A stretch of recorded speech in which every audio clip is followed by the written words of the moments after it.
Bayes Theorem and medical tests. Let's understand Bayes' theorem with a medical test example. Imagine a rare disease that affects 1 in 10,000 people. There's a test for this disease that is 99% accurate. If you test positive, what's the probability you actually have the disease? This is where Bayes' theorem comes in. It helps us calculate the probability of having the disease given a positive test result. Let's break down the terms in the formula. To calculate P/B, consider two groups.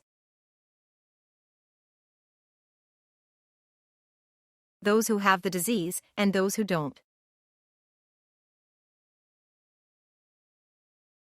The probability of testing positive is the sum of probabilities of testing positive in each group.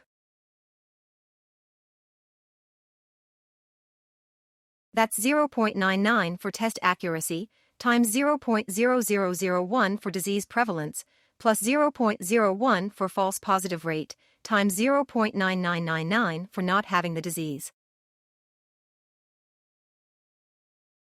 This gives us approximately 0.0101 or about 1%. Now plugging these values into Bayes' theorem, we get approximately 0.0098 or slightly less than 1%. So even with a positive test result, the probability of having the disease is still less than 1%. This shows why understanding Bayes' theorem is crucial for interpreting medical tests, especially for rare diseases. Thank you.